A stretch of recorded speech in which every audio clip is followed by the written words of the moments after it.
प्रिय मित्रों, आज के इस सेशन में हम लोग बिल्ट इन और लाइब्रेरी फंक्शंस के बारे में बात करेंगे।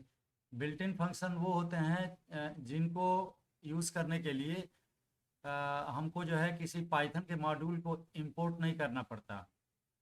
वो बने बनाए होते हैं और ग्लोबल स्कोप में होते हैं, मतलब किसी भी प्रोग्राम से हम उन फंक्शंस को एक्सेस कर सकते हैं। जैसे str है, ये इनपुट फंक्शन जो कीबोर्ड से वैल्यू लेने के लिए यूज होता है। रेंज फंक्शन है, सम फंक्शन, मैक्स फंक्शन, मिन, एबीएस, हेल्प, मैप, फिल्टर, ये सारे जिप, इनुमरेट, ये काफ़ी इंपॉर्टेंट फंक्शन है। डेटा साइंस में इनका काफ़ी यूज होता है। उसके अलावा कुछ थर्ड पार्टी के फंक्शन हैं जिनको कि लाइब्रेरी फंक्शन कहा जाता है। इनको यूज़ करने के लिए हमको कोई पाइथन का मॉड्यूल या लाइब्रेरी इंपोर्ट करना पड़ेगा। जैसे मैथमेटिकल फंक्शन है, जैसे ये हमको स्क्वायर रूट जानना है किसी नंबर का, तो इंपोर्ट मैथ करना पड़ेगा, फिर math dot SQRT function call करना पड़ेगा। अब किसी एंगल का साइन जानने के लिए मैथ डॉट साइन का यूज़ करना पड़ेगा। तो इसमें जो मैथ है वो मॉड्यूल है एक पाइथन का, और साइन उसके अंदर एक फंक्शन है। तो इस तरह से लाइब्रेरी फंक्शन मतलब वो होते हैं जो जिनको यूज़ करने के लिए पाइथन का कोई मॉड्यूल इंपोर्ट करना पड़ेगा। और बिल्ट इन फंक्शन वो होते हैं जिनके लिए सीधे हम फंक्शन का यूज कर सकते हैं, जैसे इनपुट, रेंज, सम, ये सब होता है। दोनों के बारे में हम लोग देखेंगे इस सेशन में। कुछ लाइब्रेरी फंक्शन जो काफ़ी इंपॉर्टेंट हैं वो डाटा साइंस और मशीन लर्निंग में बहुत यूज होते हैं। जैसे नमपाई है, आ, या पेंडास है, या मैटप्लॉटलिब है, सीबॉर्न है, ये सब लाइब्रेरी काफ़ी यूज होती हैं। डेटा साइंस के अंदर इसका मेनली यूज होता है। ओएस मॉड्यूल की जो फंक्शन है, जैसे OS dot M K D I R, OS dot R M D I R, ये सब भी लाइब्रेरी के ही फंक्शन है। अब कुछ लाइब्रेरी फंक्शन के बारे में हम इनका एग्जांपल देख लेते हैं। ये हमने ये कोड लिखा हुआ है। देखिए, सबसे पहले इंपोर्ट हमने किया है मैथ। अब यहाँ पर ये एक टुपल है, मैथ डॉट पाई और मैथ डॉट ई। पाई जो है, पाई की वैल्यू जो मैथमेटिकल जो पाई है उसकी वैल्यू 3.14 ये रिटर्न करेगा। और मैथ डॉट ई जो है एक्सपोनेंशियल का जो ई जो होता है मैथ के अंदर 2.7 समथिंग, उसका वैल्यू ये रिटर्न करेगा। अब जिसे ये सब हम यहाँ पर प्रिंट भी करवा रहे हैं, एस क्यू आर टी, जिसे हमने दिया है एस क्यू आर टी, फिर ब्रैकेट में 144 निकाला, तो इसका जो है स्क्वायर रूट निकालेगा, लेकिन फ्लोट में वैल्यू होती है। मैथ डॉट फैक्टोरियल फंक्शन किसी भी नंबर का फैक्टोरियल निकाल दे, जैसे 4 का फैक्टोरियल निकालना हो। मैथ डॉट पीओडब्ल्यू जो फंक्शन है वो पावर निकालता है। इसमें दो पैरामीटर होते हैं, पहला पैरामीटर जैसे 2 है, दूसरा पैरामीटर 4 है, तो ये 2 टू द पावर 4 की वैल्यू करेगा। इस तरह से हम देखते हैं, इस सेल को रन कराते हैं, फिर आउटपुट देखते हैं क्या आता है, उसके हिसाब से क्लियर हो जाएगा कि क्या करता है। देखिए यहाँ पर मैथ डॉट पाई जब प्रिंट करवाया तो ये पाई की वैल्यू प्रिंट किया। मैथ डॉट ई करवाया तो 2.7 समथिंग प्रिंट किया। एस क्यू आर टी ने 144 का स्क्वायर रूट निकाला, लेकिन फ्लोट में वो स्क्वायर रूट की वैल्यू आएगी, 12.0 निकाला। इस तरह से फैक्टरियल ने 4 का फैक्टरियल निकाल दिया, 24।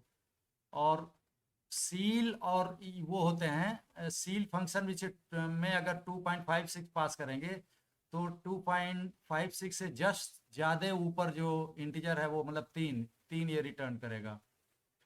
इस तरह से फ्लोर इसका उल्टा होता है, जैसे 2.56 का फ्लोर अगर जानना हो तो 2.56 से जस्ट नीचे जो इंटीजर है वो वैल्यू आएगी, तो 2 आ गई। तो ये सब math dot floor, seal, exponential जानना है किसी नंबर का तो math dot E x P है, 2 कर दिया। इसी तरह से लॉगरिथमिक के फंक्शन है, ये जानना है कि कोई नंबर इनफाइनाइट है या नहीं है, तो ये फंक्शन है इज इनफाइनाइट। और इस तरह से हम तीन जैसे इज फाइनाइट में अगर 3 पास किए तो ये 3 तो फाइनाइट नंबर है, इनफाइनाइट नहीं है, तो ये ट्रू रिटर्न करता है। तो ये सब कुछ एग्जाम्पल हैं मैथमेटिकल फंक्शंस की। उसके अलावा कुछ बिल्ट इन फंक्शन है, जैसे एब्सोल्यूट एबीएस वैल्यू है, लेकिन ये बिल्ट इन फंक्शन है। मैथ वाला तो लाइब्रेरी का था, ये एबीएस मतलब किसी भी नंबर का जो नंबर पास करेंगे उसका एब्सोल्यूट वैल्यू ये निकालेगा। तो जैसे ये -35.0 है तो इसकी एब्सोल्यूट वैल्यू ये 35.0 होगी, माइनस को निकाल देगा। मिन फंक्शन है तो मिन में जितने नंबर भी एज ए पैरामीटर पास होंगे उनमें जो मिनिमम वैल्यू होगी वो रिटर्न करेगा। मैक्स वैल्यू इसी तरह से अपने पैरामीटर्स में से जो मैक्सिमम वैल्यू होगी वो रिटर्न करेगा। सम फंक्शन अपने जितने भी पैरामीटर्स हैं, इंटीजर्स हैं, सबको जोड़ करके वो रिटर्न करेगा। तो इस तरह से इसी तरह से इसे राउंड है, राउंड फंक्शन यूज करेंगे 2.567 का, तो ये 2 मतलब राउंड अबाउट चूंकि 2.5 से ज़्यादा है तो ये राउंड में करके 3 दिखाएगा। जिसे राउंड में 2.46 करेंगे तो ये 2.5 से कम है तो इसका राउंड वैल्यू 2 होगी। इस तरह से इस सेल को भी रन कराएंगे तो इस तरह से देखिए ये सब वैल्यू आ गए हैं। -35.0 का एब्सोल्यूट वैल्यू 35 होगा। मिन फंक्शन ने इतने नंबर्स में से जो मिनिमम 0 को रिटर्न किया। मैक्स फंक्शन ने 5 को रिटर्न किया क्योंकि इतने नंबर में 5 मैक्सिमम है। सम ने इन सारे नंबर्स को जोड़ा। तो ये जितने फंक्शंस हैं एबीएस, मिन, मैक्स, सम, ये सब बिल्ट इन है, इनके लिए इंपोर्ट हमको किसी लाइब्रेरी को नहीं इंपोर्ट करना पड़ा। इसी तरह से कुछ मैथ लाइब्रेरी के और भी फंक्शन हैं जो जैसे साइन जानना हो मैथ तो पहले इंपोर्ट करेंगे मैथ, उसके बाद मैथ डॉट लगाकर साइन में वो हम रेडियन में वो एंगल पास करेंगे। जैसे देखिए 2 इंटू मैथ डॉट पाई, तो पाई की वैल्यू है 3.14, तो ये हो जाएगा 2 पाई बाई 180। अब साइन फंक्शन इसका साइन वैल्यू रिटर्न करेगा। इसी तरह से कन्वर्ट अगर करना हो जिसे मैथ डॉट डिग्रीज, ये रेडियन को डिग्री में कन्वर्ट करेगा। जिसे हमने पास किया इसका जो है मैथ डॉट पाई मतलब कोई पाई की वैल्यू इसने जब हम यहाँ पर दिया तो पाई/2, तो पाई/2 को ये डिग्री में करके लौटाएगा। देखिए 90 डिग्री हो जाएगा। ऐसे ही डिग्री में अगर एंगल पास करते हैं तो मैथ डॉट रेडियंस उसका रेडियन वैल्यू निकालेगा। तो रेडियन वैल्यू आप 60 जो आएगा वो ये निकालेगा। तो इसी तरह से cos tan भी निकाल सकते हैं। इस सेल को रन करेंगे तो ये आउटपुट आता है। देखिए साइन ऑफ मैथ डॉट पाई/2 मतलब पाई/2 का साइन जो है 1 होता है तो 1 निकाले। ये सारे वैल्यू ज़्यादातर वैल्यूज मतलब कि फ्लोट में होते हैं। मैथ डॉट पाई/6, देखिए ये मैथ डॉट पाई/6 जो है पाई/6 का कॉस निकालेगा, ये क्योंकि कॉस फंक्शन कॉल किया है इसके ऊपर। तो इस तरह से है। अब एक रैंडम जो फंक्शन है रैंडम मॉड्यूल का, ये काफ़ी यूज होता है डेटा साइंस और मशीन लर्निंग में। ये यूज होता है कोई भी रैंडम नंबर जनरेट करने के लिए। इसके अंदर काफ़ी फंक्शंस हैं। एक रैंडम डॉट सीड है और एक रैंडम डॉट शफल है, इसका एग्जांपल हम लोग अभी देखेंगे। और एक रैंडम डॉट यूनिफॉर्म है, एक रैंडम डॉट रैंड रेंज है, तो इसका भी एग्जांपल हम देखेंगे यहाँ पर। देखिए पहले इसको हम रन करवाते हैं इस सेल को। देखिए अब चूंकि ये लाइब्रेरी फंक्शन है तो इंपोर्ट करना पड़ेगा रैंडम मॉड्यूल को। इंपोर्ट करने के बाद रैंडम में डॉट लगाकर उस फंक्शन को कॉल करना पड़ेगा, जिसे रैंडम डॉट रैंडम। तो रैंडम फंक्शन एक रैंडम नंबर जनरेट करेगा बाय डिफॉल्ट 0 और 1 के बीच में। तो इसी तरह से रैंड रेंज में हम वैल्यू देंगे जिसे 1 और 20 दूसरा पैरामीटर, तो इनके बीच में कोई एक नंबर ये दे देगा, जिसे 13 दे दिया इंटीजर। रैंडम डॉट चॉइस ये काफ़ी इंपॉर्टेंट है। हमको इसके में एक लिस्ट पास किया है हमने 1 2 3 4 5 नंबर्स का। तो चॉइस क्या करेगा, इनमें से कोई एक नंबर को सेलेक्ट करेगा, वही रिटर्न करेगा। और जिसे एक नेम की स्ट्रिंग है, इसमें इसको हमने सुंदर से मतलब इनिशियलाइज किया है। तो ये सुंदर में SUNDAR ये 4 एलिमेंट हैं, 4 कैरेक्टर हैं। तो इसमें भी हम चॉइस का यूज कर सकते हैं किसी स्ट्रिंग के ऊपर भी। तो इसको ऐसे करेंगे, random dot choice function call करेंगे और नेम पास करेंगे स्ट्रिंग। तो स्ट्रिंग में जो भी कैरेक्टर है उनमें से कोई एक कैरेक्टर ये रिटर्न करेगा। अब रैंड इंट फंक्शन है, तो रैंडम डॉट रैंड इंट हम कॉल करेंगे अब किसके किसके बीच में, तो 1 से 10 के बीच में कोई रैंडम नंबर वो जनरेट करेगा। रैंडम डॉट शफल है, देखिए ये काफ़ी इंपॉर्टेंट है। एक शफल में कोई लिस्ट हम पास करेंगे तो क्या करेगा, लिस्ट के एलिमेंट्स की ऑर्डरिंग ये चेंज कर देगा। ये लिस्ट हमने इनिशियलाइज किया, 5 एलिमेंट है 1 2 3 4 5, इसमें जो ये जो क्रम है वो चेंज कर देगा। तो जैसे 3 को पहले कर देगा या 2 को बाद में कर देगा, मतलब इसकी शफलिंग करके करने के लिए होता है, लेकिन ये कुछ रिटर्न नहीं करता है। मतलब लिस्ट को चेंज कर देता है, उसके एलिमेंट का ऑर्डर मतलब इधर उधर कर देता है, चेंज कर देता है, लेकिन कुछ रिटर्न नहीं करता रैंडम मॉड्यूल का शफल फंक्शन।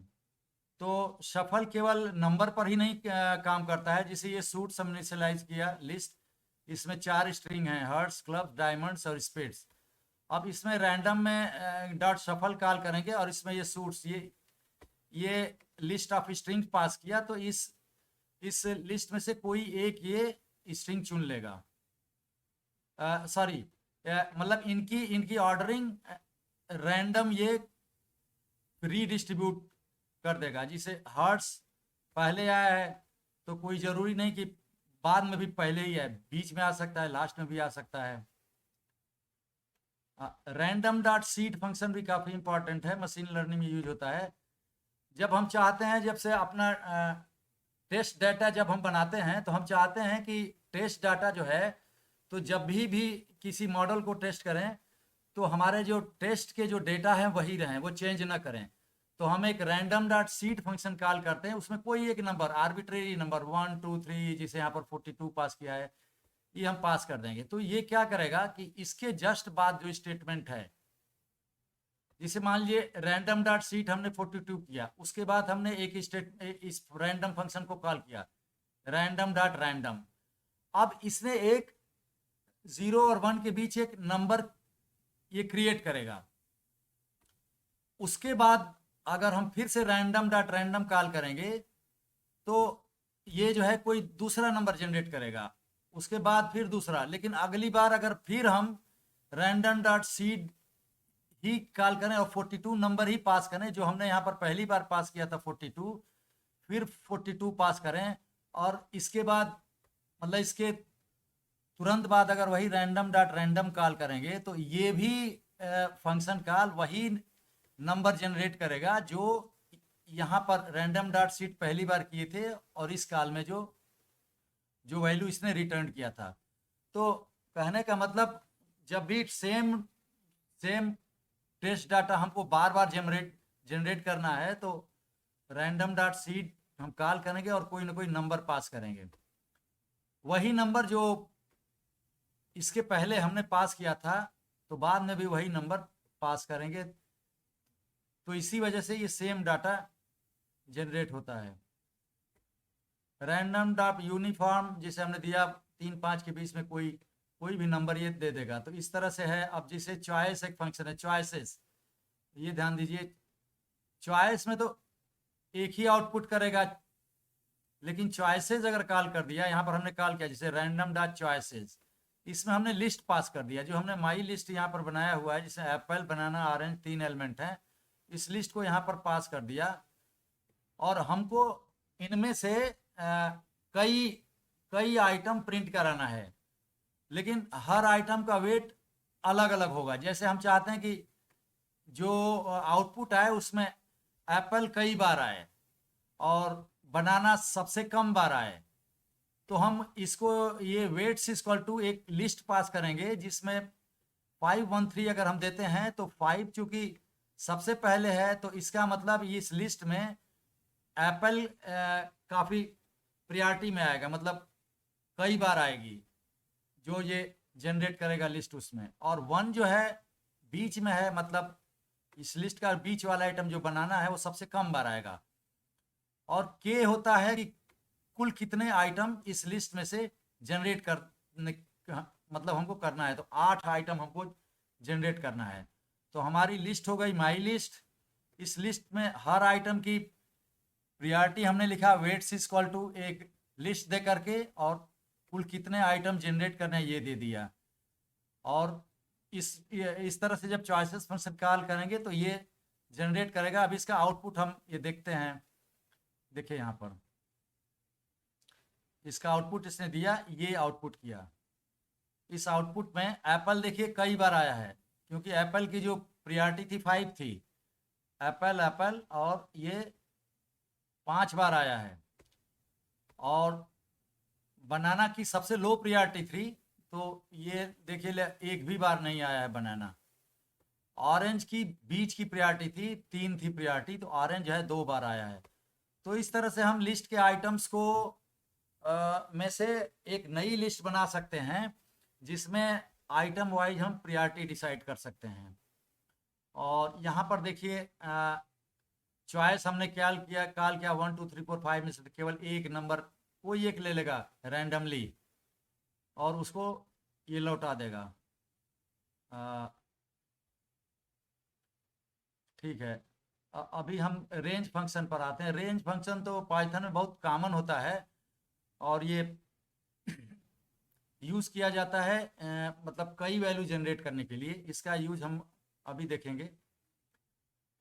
जिससे ये रेंज हमने दिया, रेंज 5 लिया, तो रेंज 5 जो है ये 0 से 5 से कम 4 मतलब 0 1 2 3 4 का एक सीक्वेंस जनरेट करेगा। अब उसको प्रिंट कराना है तो लिस्ट से टाइप कास्ट करना पड़ेगा। ये ध्यान दीजिएगा, रेंज फंक्शन लिस्ट खुद में नहीं जनरेट करता है। इसको प्रिंट करवाने के लिए हमको इसके आउटपुट में जो भी वैल्यू हैं उनको एक लिस्ट में टाइप कास्ट करना पड़ेगा। तो जब भी रेंज फंक्शन का आउटपुट देखना हो ऐसे लिखना पड़ेगा, लिस्ट फंक्शन कॉल करेंगे, उसके अंदर पैरामीटर पास करेंगे और रेंज फंक्शन कॉल करेंगे।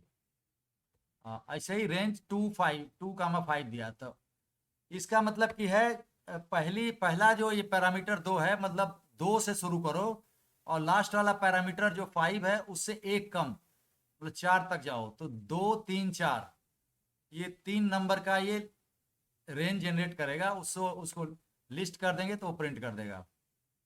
ऐसे ये है, इसमें 3 अगर पैरामीटर हैं रेंज फंक्शन में, तो इसका मतलब -6 से शुरू करो और 7 से एक कम मतलब 6 तक जाओ, -6 से 6 तक जाओ और 2 का स्टेप साइज, मतलब कि एक एक नंबर छोड़कर प्रिंट करो। -6 के बाद -4, जैसे 2 के बाद 4 फिर 6 ऐसे प्रिंट करो। तो थर्ड पैरामीटर रेंज फंक्शन का वो स्टेप साइज बताता है। बाय डिफॉल्ट अगर नहीं दें तो स्टेप साइज 1 होता है, और अगर रेंज में केवल एक ही पैरामीटर है इसका मतलब स्टार्ट वैल्यू 0 से करो और वो जो पैरामीटर उससे एक कम तक जाओ।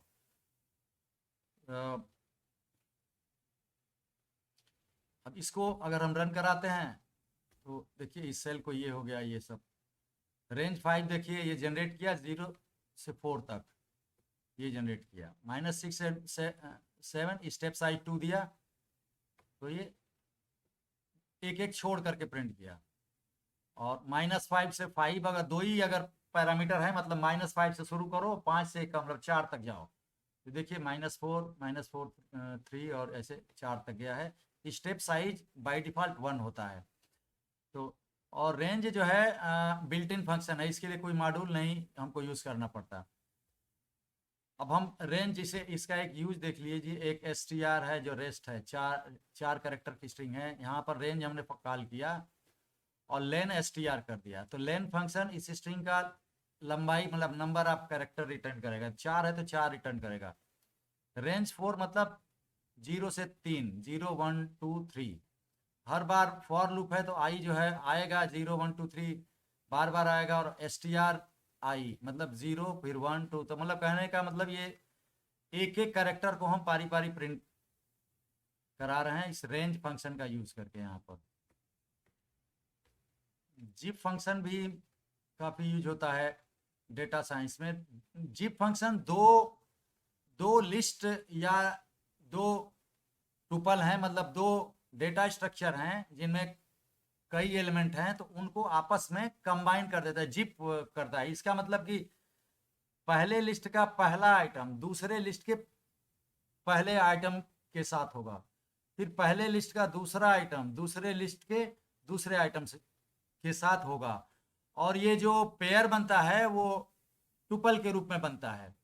तो 2 ही लिस्ट नहीं, ये 3 लिस्ट पर भी कर सकता है, 4 लिस्ट पर भी कर सकता है। इसका एग्जाम्पल हम अभी देखेंगे। जिप का जो सिंटेक्स होता है जिप फंक्शन, और ये बिल्ट इन फंक्शन है, कोई इंपोर्ट नहीं करना है। तो आई ट्रेबल में लिस्ट हो सकता है, टुपल हो सकता है, स्ट्रिंग भी हो सकती है। आई ट्रेबल 2 भी इसी तरह से कोई भी मतलब हो डाटा स्ट्रक्चर हो सकता है जिसमें ढेर सारे आइटम हो। आई ट्रेबल 3 मतलब 2 ही नहीं, 3-4 हम लिस्ट को भी इसमें पास कर सकते हैं। अब कैसे जिप करता है देखिए, इसका एग्जाम्पल यहाँ पर। L1 लिस्ट में 1 2 3 4 4 एलिमेंट है, L2 में 5 6 7 8 है। अब अगर हमने जिप कॉल किया L1 और L2 को, तो इसमें L1 कामा L2 हम लिखकर इसको कॉल करेंगे। अब ऐसे अगर हम इसको प्रिंट करना चाहें तो ये जिप ऑब्जेक्ट ये दिखाएगा, लेकिन इसको प्रिंट कराना है तो इस जिप फंक्शन का जो आउटपुट है उसको टाइप कास्ट करना पड़ेगा लिस्ट से, तभी हम देख पाएंगे। अभी देखिए कैसे जिप किया है ये। देखिए, तो जिप फंक्शन बेसिकली एक कई टुपल पेयर के रूप में बनाता है, क्योंकि इसमें 2 ही लिस्ट है तो 2-2 आइटम का पेयर बनाया है। अब देखिए 1 कामा 5, तो 1 आया है L1 से और 5 आया है L2 से। 2 कामा 6 ये भी एक टुपल है, तो 2 आया है L1 से और 6 आया है L2 से। ऐसे ही 3 कामा 7, 3 आया है L1 से, 7 आया है L2 से। इस तरह से मतलब जोड़ देता है, पहली लिस्ट से और दूसरी लिस्ट के आइटम को क्रम से जोड़ देता है, और जोड़ा हुआ जो बनाता है उनको टुपल के रूप में स्टोर करता है। देखिए ये ढेर सारे टुपल आ गए। अब यहाँ पर इसका हम यहाँ फॉर लूप में हम ऐसे भी यूज कर सकते हैं। L1 और L2 तो वही है। अब फॉर लूप में हमने यहाँ पर आइटम पर दिया x कामा y का टुपल, और जिप ने L1 L2 में क्या करेगा कि यही जो वैल्यू जो टुपल्स थे वो यहाँ पर जिप फंक्शन यहाँ रिटर्न कर दिया। अब एक एक जो पेयर होगा मतलब टुपल्स होंगे वो एक्स वाई को असाइन होंगे। तो पहली बार x कामा वाई में आएगा 1 कामा 5, दूसरी बार x कामा वाई में आएगा 2 कामा 6। तो इसी को हम एक्स वाई को प्रिंट करवा ले रहे हैं, x और y को प्रिंट करवा रहे हैं, दूसरा करवा रहे हैं x प्लस वाई को जोड़कर प्रिंट करवा रहे हैं। अभी इसको रन कराएंगे, देखिए आ गया।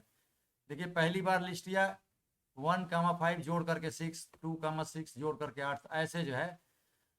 तो जिप का जो आउटपुट होता है वो आई ट्रेबल होता है। इसमें से एक एक आइटम जो टुपल के रूप में है हम निकाल सकते हैं, और एक एक आइटम मतलब उस टुपल को फॉर लूप में यहाँ पर असाइन भी कर सकते हैं, और उसके साथ हम कुछ ऑपरेशन भी यहाँ कर सकते हैं। अब देखिए ये जो जिप कर रहे हैं 3, ये T1 T2 T3, ये 3 हमने टुपल क्रिएट किए हैं। अब हम जो जिप फंक्शन कॉल कर रहे हैं उसमें तीनों लिस्ट को पास कर दिया। अब ये तीनों लिस्ट में से मतलब ये जो टुपल बनाएगा 3-3 आइटम का। तो अभी इसका आउटपुट देखिए, यहाँ पर देखिए ये 1 4 7 इसने लिया, ये फर्स्ट आइटम है T1 T2 T3 से। 1 T1 से है, 4 T2 से है, 7 T3 से। इसी तरह से सारे लिस्ट टुपल का जो सेकेंड आइटम है वो यहाँ पर कंबाइन होकर टुपल बन रहा है। तो इस तरह से जिप का यूज होता है। स्ट्रिंग में भी सेम केस लागू, क्योंकि स्ट्रिंग में भी सीक्वेंस होता है। देखिए ये S1 स्ट्रिंग में ABC है, S2 स्ट्रिंग में XYZ 1 2 3 है। अब हम इसको जिप करना हो तो जिप में दोनों स्ट्रिंग पास कर दिए। तो देखिए इसको क्या दिखा रहा है, देखिए पहले स्ट्रिंग से A लिया, दूसरे स्ट्रिंग से X लिया, फिर पहले स्ट्रिंग से B लिया, दूसरे स्ट्रिंग से Y लिया, फिर पहले से C लिया, दूसरे से Z लिया। तो जितने पेयर बन रहे हैं उतना ही तक लेगा। अब देखिए S2 में 3 एलिमेंट और ज्यादा हैं 1 2 3, तो उनको वो नहीं लेगा। जितने पे मतलब जितने भी नंबर ऑफ एलिमेंट्स जो कॉमन है S1 S2 में, केवल उतने ही पेयर बनाएगा।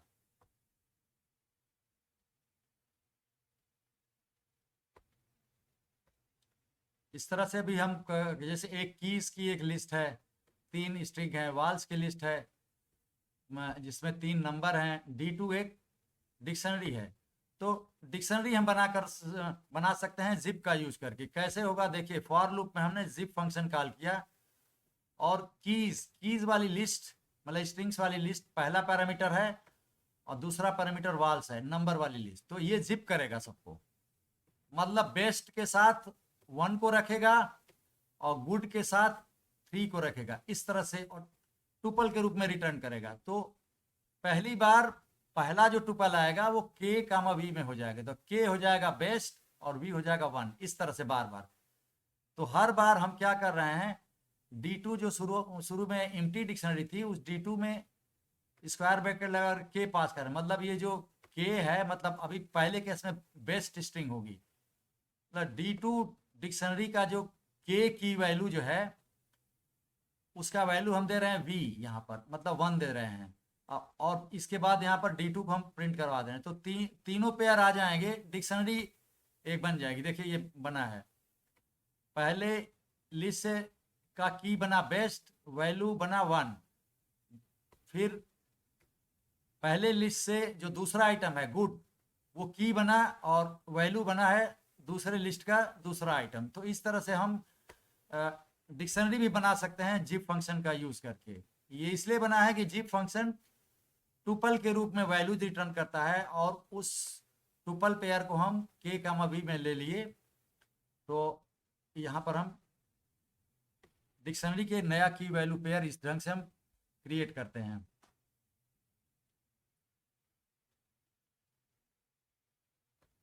ये बिना फॉर लूप लिए ही हम ये काम हम एक लाइन में भी कर सकते हैं जिप बनाकर, जिसे वही है, दोनों लिस्ट वही हैं। यहाँ जिप फंक्शन कॉल किया, कीज वाल्स पास किया दोनों लिस्ट, तो एक ये सीक्वेंस बनाएगा जिसमें टुपल के रूप में रहेंगे, 3 टुपल होंगे पेयर के रूप में। तो अब इसको हमने डिक्ट फंक्शन इसके ऊपर कॉल कर लिया और डिक्ट का जो पैरामीटर होगा वही जिप फंक्शन का आउटपुट हो गया। तो ये क्या करेगा, जितने भी पेयर हैं जिप के आउटपुट टुपल के रूप में, उनको की वैल्यू पेयर के रूप में ये ऑटोमेटिक बना देगा, फॉर लूप की जरूरत नहीं है। देखिए इसको रन कराते हैं तो वही काम इसने D3 जो बनी है वही डिक्शनरी यहाँ भी बन गई है। अब एक और है, जैसे यहाँ पर लिस्ट के अलावा ये फाइलों पर भी हम फाइलों का जो डेटा है उनको भी जिप कर सकते हैं। मान लिए एक फाइल है test2.txt, दूसरी फाइल है मान लिया सेम फाइल है test2.txt, यहाँ पर हमने लिया है। ओपन फंक्शन जब कॉल करेंगे test2.txt तो ये फाइल ऑब्जेक्ट बनाएगा। कहने का मतलब ये ओपन test2.txt में उस फाइल की जो भी लाइनें हैं वो आ जाएंगी, सारी लाइनें एक लिस्ट टाइप में, और उसी ओपन test2.txt फाइल का नाम पास करेंगे और ओपन फंक्शन कॉल करेंगे, तो यहाँ पर भी test2.txt फाइल की सारी लाइनें एक लिस्ट के रूप में आ जाएंगी। तो अब यहाँ पर देखिए जिप फंक्शन हमने कॉल किया, जिप फंक्शन में 2 पैरामीटर का हमने पास किया, जिसमें जो पहला यहाँ पर पैरामीटर होगा वो test2.txt की सारी लाइनें मतलब उसके आइटम होगी, वही सेम लाइनें यहाँ पर दूसरे पैरामीटर के रूप में भी आएंगी। इसका जिप का जब हम कॉल करेंगे तो पहली लाइन से दूसरी लाइन को दूसरी लाइन से ये जिप कर देगा। इसको अगर हम रन कराएं, अब देखिए ये हालांकि सेम लाइनें हैं, देखिए पहली फाइल का फर्स्ट लाइन दूसरी फाइल के फर्स्ट लाइन के साथ ये कंबाइन हो गया, पेयर बना। पहली फाइल का सेकंड लाइन दूसरी फाइल का सेकंड लाइन से ये जिप बन गया। तो ये फाइल ऑब्जेक्ट भी जो ओपन फंक्शन कॉल कर हम यहाँ पर जनरेट कर रहे हैं, ये भी सारी लाइनों को कंटेन करता है और इसके अंदर से भी एक एक आइटम हम एक्सट्रैक्ट कर सकते हैं और जिप फंक्शन कॉल कर सकते हैं। इनुमरेट फंक्शन का भी काफ़ी यूज होता है, और इनुमरेट ये क्या करता है इसका एग्जांपल हम देखेंगे। और एक्चुअली ये किसी भी आइटम में से जिसमें ढेर सारे आइटम हैं, तो आइटम वाइज वो इंडेक्सिंग करता है और इंडेक्स और वो आइटम उनको एक साथ जोड़ करके वो दिखाता है। अब जैसे एग्जांपल देखिए, एस एक स्ट्रिंग है काइंड, इसमें 4 कैरेक्टर हैं KIND।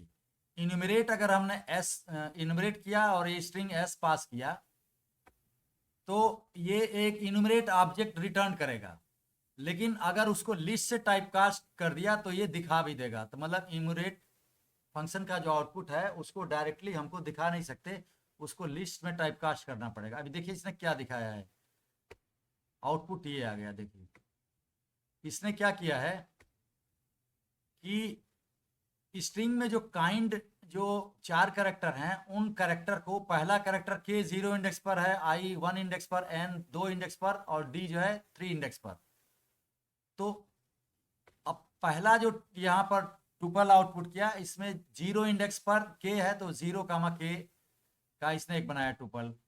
दूसरा किया तो I का इंडेक्स चूंकि 1 है तो 1, I का इसने बनाया टुपल। फिर N का इंडेक्स 2 है तो मतलब इंडेक्स वैल्यू और आइटम इन दोनों को मिलाकर एक टुपल बना दिया। तो इस तरह का आउटपुट होता है, मतलब इन्यूमरेट कर देता है उनके आइटम्स को, मतलब उनकी इंडेक्सिंग, हर आइटम का जो इंडेक्स नंबर है और उसके साथ उस आइटम की वैल्यू को एक साथ रख देता है। तो इस तरह से आउटपुट होगा इसका। अब जिसे वही इसको फॉर लूप में हमने यहाँ यूज कर लिया, वही काइंड है। अब देखिए इनके बाद जो इन्यूमरेट कॉल किया और एस हमने ये रिटर्न किया, तो इन्यूमरेट एक इसी तरह का ये ऑब्जेक्ट रिटर्न करेगा, ये जिसमें 4 टुपल होंगे, क्योंकि 4 कैरेक्टर हैं और हर कैरेक्टर अपने इंडेक्स के साथ आएगा पेयर बना करके। तो ये जो आउटपुट है इन्यूमरेट फंक्शन का, ये फॉर लूप में यहाँ पर आ जाएगा। तो पहली बार जब लूप चलेगा तो ऑफसेट में पहला इंडेक्स मतलब 0 आएगा, आइटम की जगह पर K आएगा। दूसरी बार जब लूप चलेगा तो ऑफसेट की जगह पर 1 आएगा और आइटम की जगह पर I आएगा, I कैरेक्टर। तो इस तरह से आएंगे और हम प्रिंट करवा लिए आइटम अपीयर्स एट ऑफसेट इतना। इसको देखिए हम कर रहे हैं तो ये आ गया K appears at offset 0, I at 1, N at 2। तो इस तरह से हम इन्यूमरेट फंक्शन का यूज, मतलब एक एक आइटम निकालना और एक एक आइटम का के साथ में इंडेक्स नंबर, उसका इंडेक्स नंबर अगर जानना हो तो इन्यूमरेट फंक्शन का यूज हम कर सकते हैं। इन्यूमरेट का एक और यूज होता है, हर आइटम को हम नेक्स्ट फंक्शन कॉल करके आइटरेट भी कर सकते हैं। जैसे ये काइंड, वही स्ट्रिंग है काइंड। अब ई हमने एक बनाया ऑब्जेक्ट इन्यूमरेट टाइप का, मतलब इन्यूमरेट फंक्शन कॉल किया, उस स्ट्रिंग को पास किया तो एक ये ई जो है इन्यूमरेट ऑब्जेक्ट बना दिया। अब यहाँ पर हम यहाँ पे ई को तो प्रिंट करवा रहे हैं, इस कॉल में देखिए नेक्स्ट फंक्शन कॉल कर रहे हैं ई के ऊपर। तो ये इस इन्यूमरेटेड ऑब्जेक्ट जो ई है इसका पहला पेयर निकालेगा और उसके बाद नेक्स्ट कॉल करेंगे तो दूसरा पेयर ये निकालेगा। इसको अगर रन कराएं, देखिए पहली बार जब नेक्स्ट कॉल किया तो 0 और K इसने प्रिंट किया, दूसरी बार किया तो 1 और I। तो इस तरह से हर पेयर को प्रिंट करना हो तो जितनी बार नेक्स्ट कॉल करेंगे तो अगला अगला कॉल होगा, मतलब अगला वाला पेयर ये रिटर्न करेगा। लेकिन जब सारे पेयर खत्म हो जाएंगे तो उसके बाद ये नहीं कर पाएगा। अब देखिए ये वही स्ट्रिंग काइंड है, इन्यूमरेट एस में वही आ गया, मतलब इन्यूमरेट करके पेयर में आ गए और वो I C में आएंगे, I for index, C for उसकी वैल्यू। और हर बार हम क्या कर रहे हैं, ये जो वैल्यू है C और I जो इंडेक्स है उसका मल्टीप्लाई कर रहे हैं। अब देखिए बाहर, सबसे बाहर हमने ये लिस्ट का स्क्वायर ब्रैकेट लगाया, इसका मतलब ये लिस्ट कंप्रहेंशन है, इसमें हम लिस्ट बना रहे हैं और एक एक वैल्यू जो होगी उस लिस्ट में, एक एक आइटम वो कहाँ से बनेगा, स्क्वायर ब्रैकेट और फॉर कीवर्ड के पहले जो भी है, मतलब C इंटू I है, उससे बनेगा उस लिस्ट का एक एक आइटम। और C आएंगे कहाँ से, स्ट्रिंग को इन्यूमरेट करने के बाद I हो जाएगा उसका इंडेक्स नंबर, मतलब 0, 1, 2, 3, 4 ऐसे, और C हो जाएगा KIND एक एक बार में। तो ये एक लिस्ट बन जाएगी। अब देखिए इसका आउटपुट क्या होता है अगर रन करेंगे तो ये देखिए, ये इसमें K इसलिए गायब है देखिए यहाँ पर के इसलिए गायब है क्योंकि पहली बार इन्यूमरेट के आउटपुट में के का इंडेक्स यहाँ पर 0 है। देखिए यहाँ पर के का इंडेक्स 0 है, तो यहाँ पर जो आई आएगा 0 आएगा, सी की जगह पर के आएगा, मतलब के करेक्टर इंटू 0, मतलब कि ये 0 बार के करेक्टर को प्रिंट करना है, मतलब एक बार भी नहीं, तो इसीलिए यहाँ पर ब्लैंक स्ट्रिंग आई है। दूसरी बार ये आई हो जाएगा 1 और करेक्टर हो जाएगा ये आई, देखिए, तो इसीलिए 1 इंटू 1 मतलब आई, मतलब सी की जगह पर तो आई है, आई कैरेक्टर है, और आई की जगह पर 1 है, मतलब आई को एक बार प्रिंट करना है, तो आई आ गया। अगली बार देखिए एन आएगा सी की जगह पर, और आई की जगह पर 2 आएगा, मतलब कि यहाँ पर एन को 2 बार, मतलब एन इंटू 2 का मतलब एन को 2 बार प्रिंट करना है। पाइथन में किसी भी कैरेक्टर या स्ट्रिंग से के आगे अगर कोई नंबर हम मल्टीप्लाई करते हैं तो इसका मतलब उस स्ट्रिंग या कैरेक्टर को उतनी बार प्रिंट करना है। एन देखिए 2 बार प्रिंट किया, उसी तरह से डी जो है 3 बार किया, क्योंकि लास्ट में आई 3 हो जाएगा और सी की जगह पर डी होगा, तो डी इंटू 3 मतलब डी कैरेक्टर को 3 बार प्रिंट करना है। तो ये लिस्ट कंप्रहेंशन का एक अच्छा एग्जाम्पल है, और इसमें हमने इन्यूमरेट करके यूज किया है।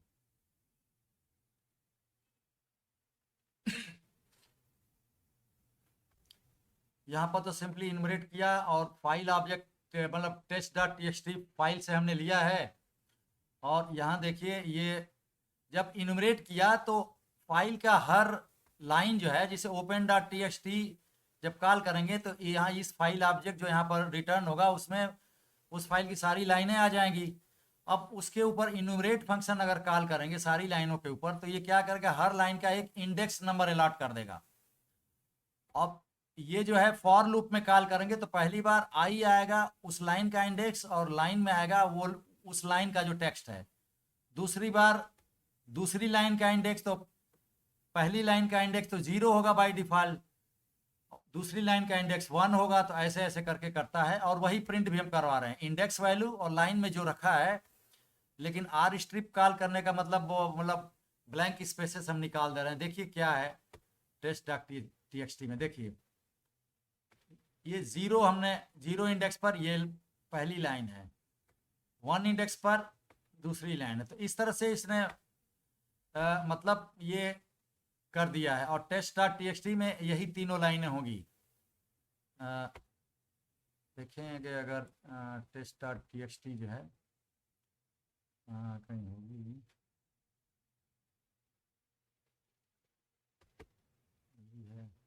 देखिए यही है, test.txt में वही तीनों लाइनें हैं, लेकिन इन्यूमरेट ने क्या किया, तीनों लाइनों की इंडेक्सिंग कर दिया।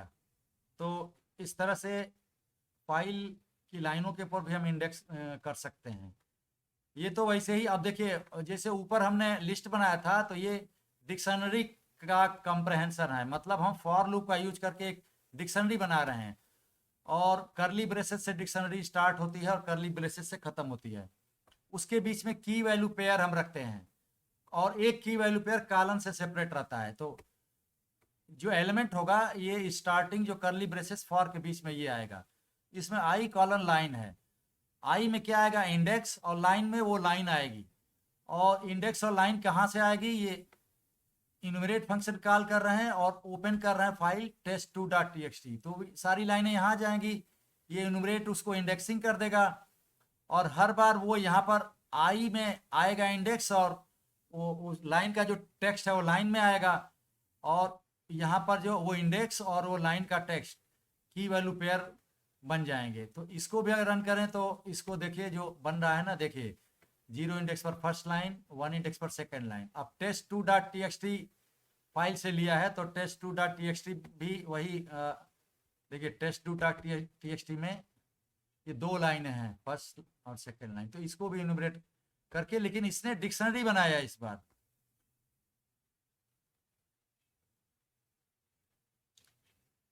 अब मैप फंक्शन, ये सब फंक्शन है, list comprehension, map function, filter function, इस पर हमारे वीडियो अलग अलग हैं। यहाँ पर शॉर्ट में हम थोड़ा सा मतलब इसका इंट्रोडक्शन दे रहे हैं, क्योंकि ये भी मतलब बिल्ट इन फंक्शन है। इनको इनको यूज़ करने के लिए कोई कॉल नहीं करना है, हमको किसी मॉड्यूल को नहीं कॉल करना है। मैप एक्चुअली क्या करता है, यहाँ पर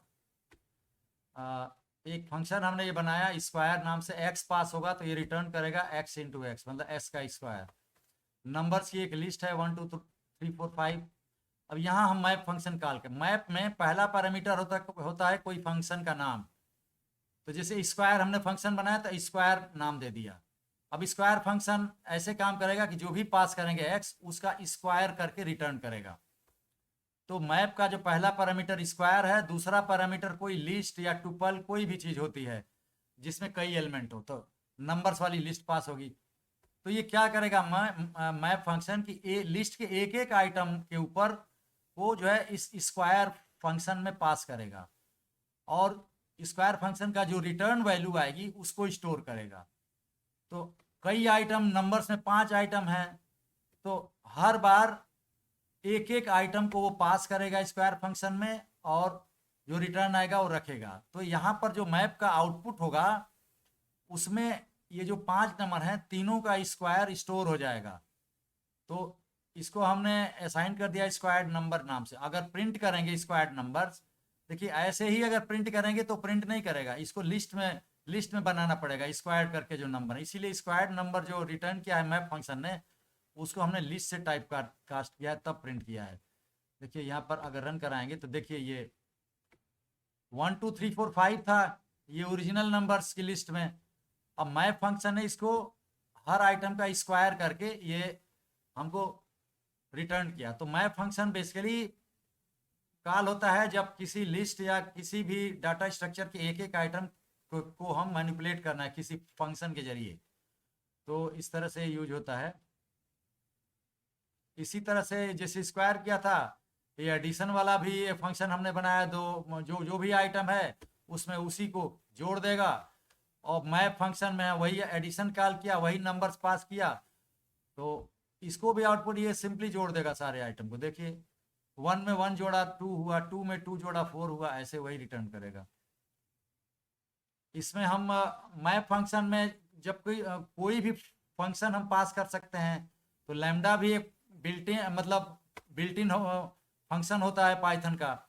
लैम्डा का सिंटेक्स देखिए है, लैम्डा का एक शॉर्ट में हम बता दें, लैम्डा ये लिखा है, तो लैम्डा कीवर्ड यूज करके और कॉलन बाद लिखते हैं, और लैम्डा और कॉलन के बीच में एक पैरामीटर या कई पैरामीटर हम दे सकते हैं। उन पैरामीटर को ब्रैकेट में नहीं रखना है, कामा दे करके सेपरेट करना है। लेकिन यहाँ पर एक ही पैरामीटर एक्स है तो उसकी जरूरत नहीं है। अब कॉलन के बाद होगा कि लैम्डा फंक्शन जो रिटर्न करेगा, तो रिटर्न करेगा उसी में एक्स को एक्स में जोड़कर, मतलब जो एक्स पास होगा उसी को दोगुना करके रिटर्न कर देगा। तो ये तो लैम्डा फंक्शन हो गया। इसको मालूम है कि जो भी पास होगा उसको उसी में जोड़कर वही वैल्यू रिटर्न करो। और मैप का दूसरा जो पैरामीटर है वो नंबर्स वाली लिस्ट है, तो ये वही काम करेगा जो मतलब नंबर से एक एक आइटम लेगा और उस आइटम को एक एक नंबर को लैम्डा फंक्शन में पास करेगा। लैम्डा फंक्शन उसको उसी आइटम में जोड़ करके और एक सीक्वेंस रिटर्न करेगा रिजल्ट में, फिर लिस्ट टाइप कास्ट करके हम प्रिंट कर ले। देखिए वही आउटपुट यहाँ पर आया। अब आते हैं फिल्टर फंक्शन के ऊपर। फिल्टर एक फंक्शन है जो किसी भी लिस्ट या के आइटम हैं उनको उनके ऊपर कोई वो आइटम फंक्शन में पास होंगे और वो फंक्शन ट्रू या फॉल्स रिटर्न करेगा। तो फिल्टर फंक्शन के आउटपुट में वही आइटम जोड़े जाएंगे जो फंक्शन ने ट्रू के रूप में रिटर्न किया है। अभी देखेंगे इसका सिंटेक्स है, फिल्टर और कोई फंक्शन पास होगा, पहला पैरामीटर आइटरेबल मतलब लिस्ट या कोई भी जो एलिमेंट है वो डाटा स्ट्रक्चर वो होगा। अभी देखते हैं हम यहाँ पर, जिसे नंबर्स की एक ये लिस्ट है, इसमें 1 से 10 नंबर हैं। इज इवन एक फंक्शन हमने बनाया, एक्स पास किया, ये क्या करेगा x%2 बराबर इक्वल टू 0। ये परसेंट मॉडुलस ऑपरेटर है, ये चेक करेगा 2 से डिवाइड करेगा उस नंबर को, और अगर वो 0 है तब तो वो ट्रू रिटर्न करेगा ये एक्सप्रेशन। फॉल्स है तो अगर 2 से डिवाइड करने पर मान लीजिए रिमाइंडर 0 नहीं आ रहा है, मतलब वो नंबर 2 की टेबल में है, मतलब इवन है, तो इवन है तो रिमाइंडर 0 आ जाएगा, तो 0 आ जाएगा तो ट्रू रिटर्न करेगा। तो ये इवन फंक्शन उन्हीं वैल्यूज को रिटर्न करेगा, उन्हीं वैल्यूज के लिए ट्रू वैल्यू रिटर्न करेगा जो इवन होगी, ऑड के लिए फॉल्स रिटर्न करेगा। अब यहाँ पर अब फिल्टर फंक्शन यूज कर रहे हैं, इसमें हम पास कर दे रहे हैं इज इवन, मतलब ये फंक्शन है, और पास कर दे रहे हैं नंबर्स, नंबर्स वाला जो वही लिस्ट, सारे नंबर। तो सारे नंबर एक एक करके इज इवन फंक्शन में पास होंगे, और ये जो इज इवन उनको चेक करेगा कि इवन है या ऑड है। अगर इवन है तो ट्रू रिटर्न करेगा, ऑड है तो फॉल्स। तो हर नंबर में यहाँ पर फिल्टर का आउटपुट वही नंबर होंगे जो इवन होंगे, फॉल्स को वो फिल्टर फंक्शन नहीं एक्सेप्ट करेगा। तो सारे इवन नंबर्स इसमें आ जाएंगे। अब इवन नंबर चूंकि इनको प्रिंट कराना है, तो लिस्ट में लिस्ट बना करके और हम प्रिंट करवा दे रहे हैं वहाँ पर। यही देखिए, यही हो गया। लिस्ट में तो ये सब थे, 1 से 10 तक आइटम थे, लेकिन फिल्टर ने क्या किया, सारे ऑड नंबर को निकाल दिया, केवल इवन नंबर को लिया। और इवन नंबर लेने के लिए क्या कॉल किया, is even. Is even number को नंबर्स वाली लिस्ट के एक एक आइटम के ऊपर कॉल किया, मतलब एक एक आइटम को इसमें पास किया एक्स पर। और इज इवन ने केवल यहाँ पर जो ट्रू वैल्यू उन्हीं नंबर्स के लिए रिटर्न किया जो इवन हो। तो केवल जो ट्रू वैल्यू फंक्शन रिटर्न करता है उन्हीं वैल्यूज को ये फिल्टर फंक्शन रिटर्न करता है, बाकी वैल्यूज को नहीं एक्सेप्ट करता है। तो इस तरह से और भी यूज हैं फिल्टर फंक्शन के, हम देखेंगे। तो हम इंट्रोडक्शन जस्ट दिए हैं। एक जैसे ये देख लीजिए, ये बूल है, फिल्टर बूल, इसका आउटपुट हम देख लेते हैं यहाँ पर। अब ये देखिए, बूल भी एक पाइथन का बिल्ट इन फंक्शन है। तो ये ट्रू या फॉल्स, मतलब इसका भी आउटपुट हो सकता है। अब ओपन हमने किया वही test2.txt में, मतलब इस फाइल के दोनों लाइनें आ जाएंगी। अब एक एक लाइन ये बूल फंक्शन के ऊपर कॉल करेगी। इसका मतलब कि अगर वो लाइन एग्जिस्ट करती है तो बूल ट्रू रिटर्न करता है, अगर वो लाइन नहीं है तो 2 बार दोनों लाइनें के लिए, चूंकि लाइनों में टेक्स्ट है तो ये 2 बार बूल जो है ट्रू रिटर्न करेगा, तो दोनों लाइनें यहाँ पर आ जाएंगी। मतलब हम फिल्टर फंक्शन में अपना भी फंक्शन पास कर सकते हैं और कोई मतलब बिल्ट इन फंक्शन भी पास कर सकते हैं। जैसे हमने मान लिया लैम्डा फंक्शन यहाँ पर यूज किया, उसी सीक्वेंस में 0 से ये 13 तक का सीक्वेंस है, फिल्टर फंक्शन कॉल किया और लैम्डा पास किया। देखिए ये लैम्डा क्या करेगा, इसमें जो भी एक्स पास होगा एज ए पैरामीटर, तो कॉलन के बाद इसकी रिटर्न वैल्यू है ये क्या चेक करेगा, x% नॉट इक्वल टू 0। ये चेक करेगा कि उस नंबर में 2 से भाग देने पर अगर 0 नहीं है तब तो ट्रू रिटर्न करेगा, मतलब कि 0 नहीं होने का मतलब वो ऑड नंबर है। और अगर इवन नंबर है तो 2 से भाग देने पर 0 रिटर्न करेगा, तो नॉट इक्वल टू 0 ये फॉल्स हो जाएगा। तो देखिए इसका जो आउटपुट होगा, मतलब वो ऑड नंबर वाले होंगे, क्योंकि इसको लिस्ट में हम टाइप कास्ट कर रहे हैं। दूसरे में हम वही लेमडा कॉल कर रहे हैं, ये लेमडा फंक्शन फिल्टर का पहला पैरामीटर और सीक्वेंस में वही नंबर वाली लिस्ट आ गई, एक एक आइटम के ऊपर लगाएगा। यहाँ इसका लेमडा का रिटर्न आउटपुट है x%2 इक्वल टू 0, मतलब 2 से भाग दो, और अगर रिमाइंडर 0 आ गया तो ये ट्रू हो जाएगा, मतलब ये इवन नंबर को ही रिटर्न करेगा दूसरा वाला। अभी दोनों का सेल को रन कराते हैं। देखिए ये पहली बार फिल्टर कॉल किया तो ऑड नंबर रिटर्न किया यहाँ से, x%2 नॉट इक्वल टू 0। दूसरी बार जब रन कराया तो इवन नंबर को रिटर्न किया, x%2 इक्वल टू 0। तो इस तरह से हमने लैम्डा का यूज यहाँ पर भी कर लिया है। तो ठीक है, अभी इस सेशन को बंद करते हैं। Thank you very much.